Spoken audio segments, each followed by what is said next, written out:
Hey everybody, I'm Bob Baker with Jazz Guitar Today. We're here with Joseph Patrick Moore and Dan Baraszu. We're going to tell you why I wanted to talk to these guys today. But before I do that, Dan, why don't you tell us a little bit about your background, what you're currently doing?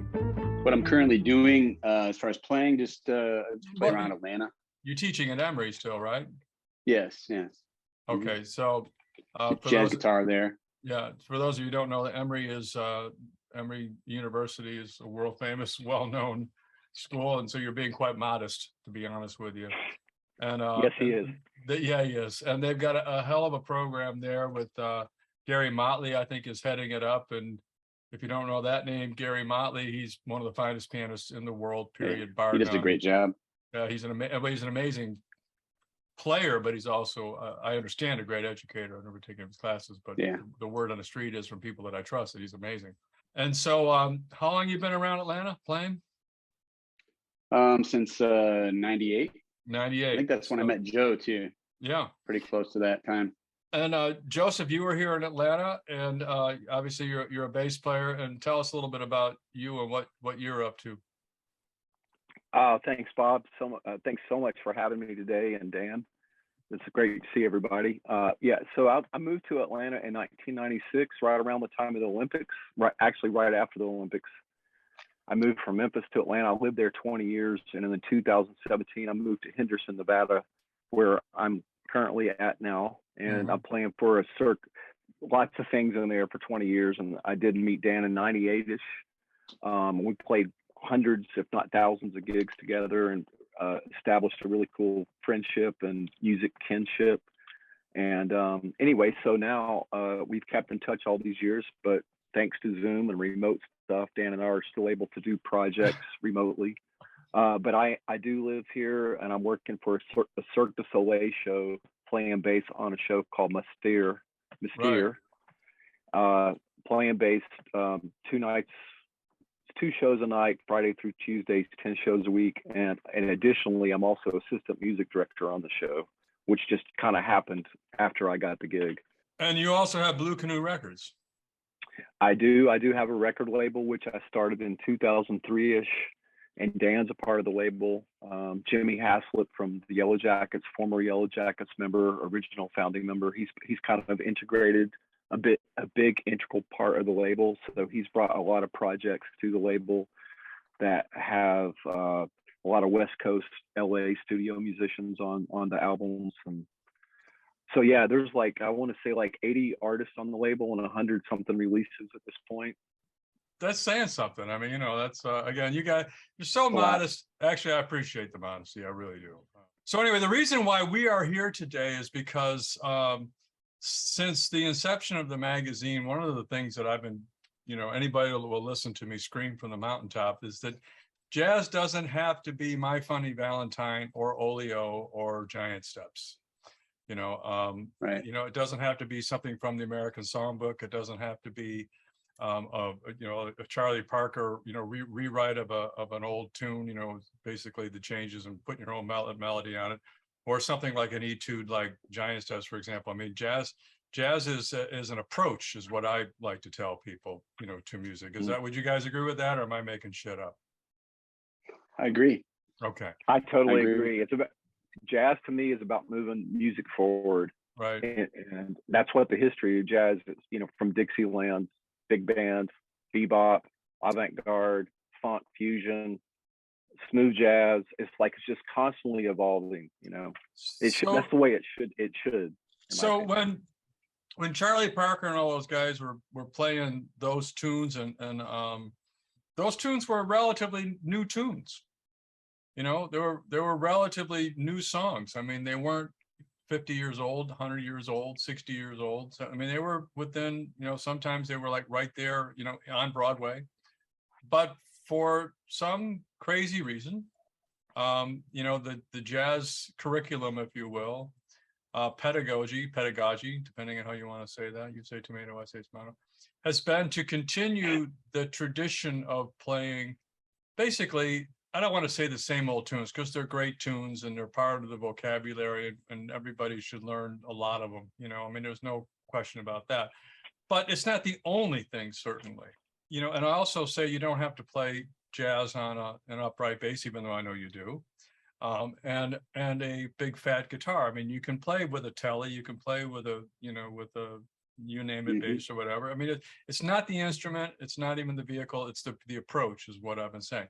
So this is what I've been saying for a long time. And then I turned on YouTube one day, I was looking at our channel, and lo and behold, two guys that I know, because I know both of you guys, Dan Ulest and Joseph. Joseph actually played on a project of mine back a while ago, are on YouTube with a Metallica tune.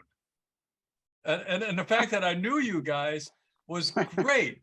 So I was like, I was literally blown away with the whole thing. So if you go to YouTube, Metallica's Seek and Destroy is on there. Just go, Seek and Destroy, Dan Baraszu, which is spelled Baraszu, and Joseph Patrick Moore, which is a little bit easier to come by what that's all about. And there you are with traditional jazz instruments, kind of, sort of, Dan, you're sort of cheating with the Bigsby, but I love it. I love it. Yeah. With an upright bass and it's not a pure thin line, but it's not a big fat guitar either, but obviously the jazz tone, playing Metallica's Seek and Destroy.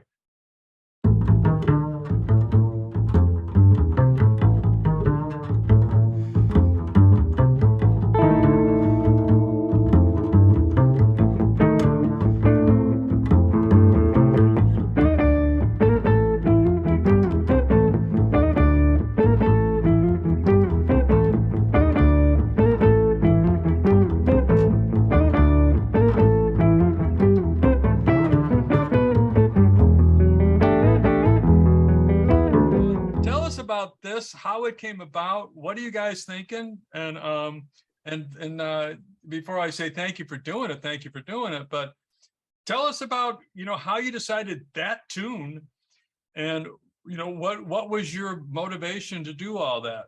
Well, it was Joe's idea. Joe he called me last year. We talked periodically, and we were talking about just doing something different, and he's like, yeah, we should do something. We should do like some metal tunes and just we'll call it the album Metal, and it'll just be guitar and bass. And I was like, okay, well, what are we gonna play? Calls me and says, oh, I just did this arrangement for Seek and Destroy. I think I'll record it pretty soon. And I was like, okay. And he just did it, and it was like, it's just like real quick. Joe turns stuff around really quick. He gets an idea, and it's just like, I'm gonna do it, and it's done. And I think that was December or January, something like that. And Joe had it all his part all done, and he sent me the track and just a scratch sheet of how the arrangement goes and some of the riffs that we were gonna do. And I just kind of sat on it for a while. I didn't know what I was gonna play, because I was playing along with it. Just playing the riffs, the Metallica riffs, and right. It sounds kind of silly, with a clean jazz guitar sound, to just sit there and play the riffs like that. So I just had to try and find something different to do with it. So the approach. You obviously you're playing a lot of octaves on it. Yeah, a lot of octaves, and I think kind of reharmonizing a little bit, adding some little counter lines and stuff like that. Yeah, and the whammy bars. Can't leave off the whammy bar. Well, that was I love it. What? Just not that this is the most important thing, but what guitar is that? What model is that? It's a Gibson 135. It's a 135. Yeah, and show them the tailpiece. I love it. So I put that on. It's not perfect. So the bass line. Tell us about what your approach was as the master of this whole thing. Well, I'm a product of the 80s. I grew up in the 80s, as did Dan. We're roughly the same age. Even though I fell in love with jazz, which really, not to get into a long rabbit hole here, but one of my bass teachers, Rusty Holloway in Knoxville, introduced me to Miles Davis's Bitches Brew. Because I was a rock guy. I had long hair. I was playing in rock bands. I was doing other things too, like playing Sting and playing whatever.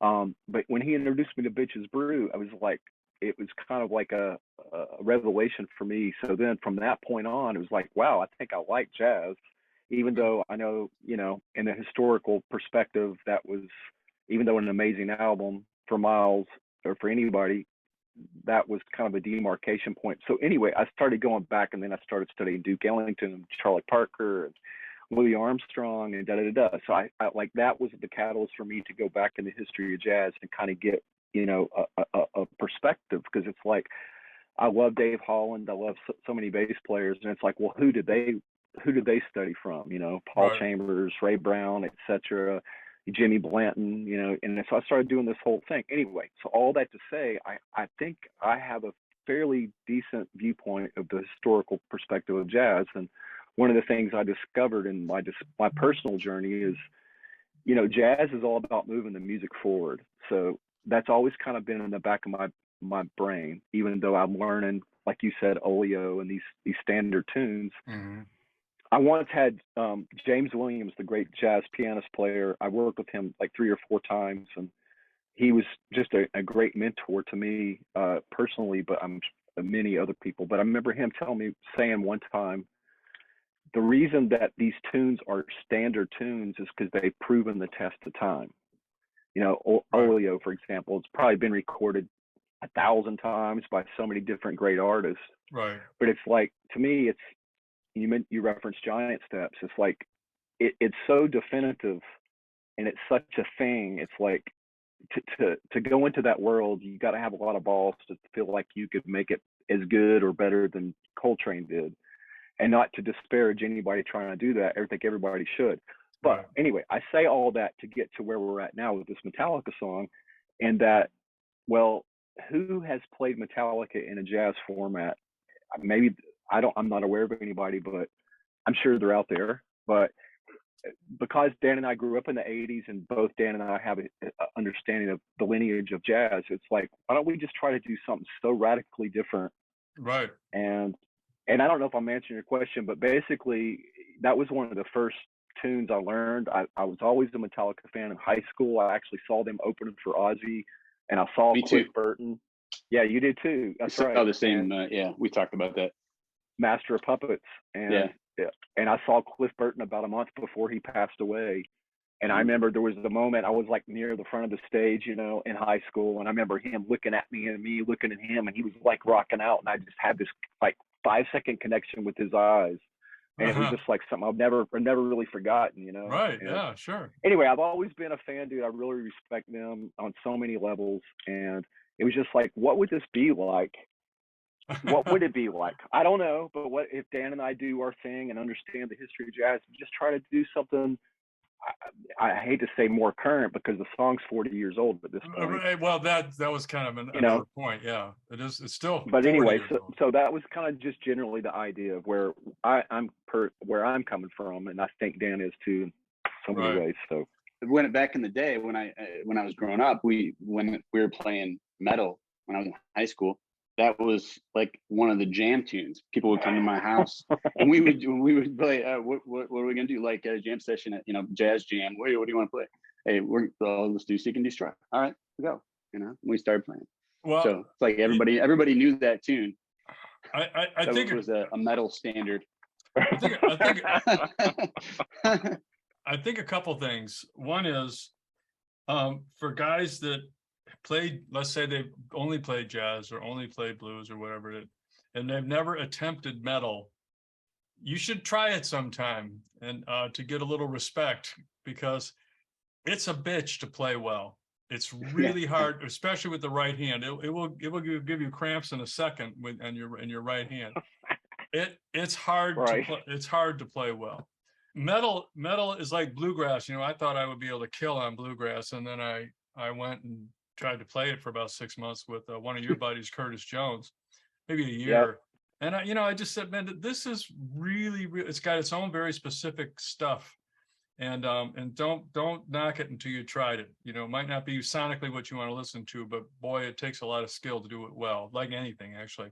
Yeah. And then the other thing I want to clarify is that, you know, when I talk about those listen, I love all those old tunes. I love all that music. And and they're all mini canvases, if you will, for people to say, okay, here's the canvas of Olio, here's the canvas of, you know, whatever tune it is.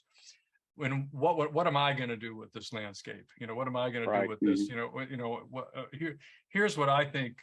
You know, here's a canvas, do a landscape. You know, here's Olio, create your own work of art on top of, you know, on top of that. So I get it, and I'm not putting any of that down. I'm just saying that it needs to also include expansion into new places, which is what I want to, which is why I was so taken with what you guys were doing. It's great. If I could just interject something, man, Sure. it just kind of dawned on me as you're saying that.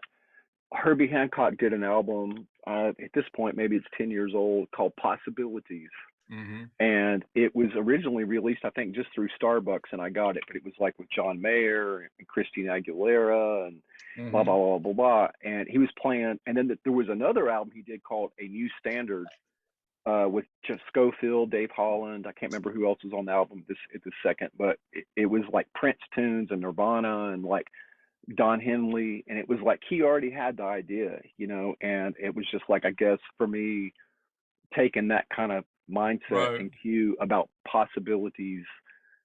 Absolutely. Here's this crazy metal song, which I like love, and as Dan said, it was a metal standard in the jam world, but to put a different spin on it, you know, and it was just that was just kind of the mindset behind the idea. Thank you guys for doing it, because I think it's important, and that's why we're sitting here right now. I think it's really important that you did it, and I wanted to shine as much light on it as I possibly can. Well, thank you, Bob. Are you going to do more? I hope. Are you going to turn this into a project? I hope. Hint, hint, hint. Dan. Yes. Yeah, getting some ideas right now about what we're going to do next. And you know, if somebody wants to throw in some suggestions, would you guys be open to some ideas? Absolutely. Yeah, that'd be awesome. So, and they can reach you how? Dan Baraszu. Well, it's Dan the Man, I know, but what is the actual email address? It's danzoomusic@gmail. What about you, Joseph? JPM at my full name, which I know is long, Joseph with an E, JOSEPH, Patrick Moore, 2 O's on the more.com, just my full name, JPM at. Email me directly. I'd love to hear from anybody about this. It'd be great. Yeah, because I think you know, you just never know. Somebody might say, man, you may get a lot of bad ideas, but you might get a lot of good ideas. You know, you don't know until you ask, and then, you know, if they select your tune, you know, you call them up and say, hey, thanks. Oh, we certainly would. Absolutely. Appreciate you shining the light on this, Bob. It's just I think it's important. I really do. And what really is thrilling for me is that, you know, you guys could have been, you know, Joe and Dan from Poughkeepsie, and I would have called you. You know what I mean? I mean, it's not because I know you guys that I'm doing this. It's because, you know, it just so happens that I know you guys, but it's because I really think that what you're doing is important. And I think that other people, you know, should not be afraid to apply the jazz idiom, if you will, call whatever that is, you know, to all kinds of different music, express yourself in all kinds of different ways, and have fun with tunes that you grew up with, and you know, and just, you know, expand the whole thing. Fareed Haq, who you guys probably know Fareed, but you know, Fareed says that he hasn't heard anybody really move jazz forward on guitar in a long time, and he specifically referenced Herbie Hancock. He said, like, Herbie Hancock has done it for piano. There is no, in his estimation, when the last time I talked to him, about a year ago maybe, and he said there is no guitar player that is like what Herbie is to piano. There's no guitar player to guitar. You know, that was his point. You know, for this music, if you will. I mean, there are definitely progressive people. There's no doubt about that. But anyway, that was his point. Now, I don't know if that's true or not. I didn't really come to get in an argument or even discuss it. But my point is, what you guys are doing is really cool, and I salute you for it. Appreciate it. So thank you so much, Bob. You're more than welcome. Thank you. So this is Bob Bakert for Jazz Guitar Today with Joseph Patrick Moore in Hendersonville. Henderson or Hendersonville? Henderson. Henderson. Right outside of Las Vegas. Yeah, I was It's gonna say basically that's one and the same. yeah. I've been there many times. Henderson, you know, Nevada. Some people say. Yeah. And Dan, you're right. You're right here in town. You over in Decatur, Georgia? Is that where you I are? live up in Ackworth by Oh, Lake you live in Altoona. Ackworth. Oh, Yeah. all right. Yeah. Well, Yeah. you got a little bit of a hike to get into Emory, don't you? Yes. It's okay. Gentlemen, Bob Baker for Jazz Guitar Today with Dan and Joseph. And hey, go to YouTube, check out their tune. It's fun. Let it inspire you. Take care, guys. Thanks. Yeah. Bye-bye now. Thank you. Bye-bye.